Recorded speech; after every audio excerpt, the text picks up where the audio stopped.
Foil للذین، پس خرابی ہے ان کے لیے، یکتبون الکتابہ، جو لکھتے ہیں کتاب، بایدیہم، اپنے ہاتھوں سے، ثم یقولون، پھر وہ کہتے ہیں،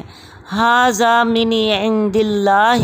کہ یہ اللہ کے پاس سے ہے، لیشتروا بہ ثمنا قلیلا، تاکہ وہ حاصل کریں اس سے تھوڑی قیمت، فویل لہم،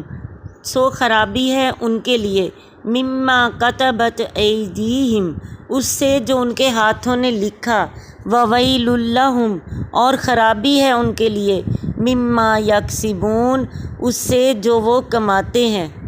علماء یہود کا یہ حال تھا کہ انہوں نے تورات کی شروح اور علماء کے فتاویٰ کو بھی تورات میں ہی خلط ملط کر ڈالا تھا، پھر عام لوگوں سے اسے یوں بیان کرتے تھے گویا یہ سب کچھ ہی منزل من اللہ ہے، اور اس سے غرض محض دنیوی مال و دولت کا حصول ہوتا تھا، اور ان کے مفسروں کی تاویلات، مفکروں کے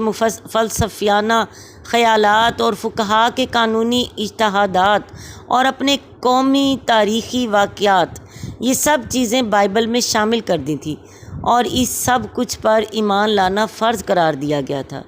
ایسے مجموعہ میں سے انہیں کسی بھی قسم کا فتویٰ دینے یا لکھنے میں کوئی دشواری پیش نہیں آتی تھی، اور جرائم کی نوعیت کے لحاظ سے اپنے فتووں کے منہ مانگے دام وصول کرتے تھے۔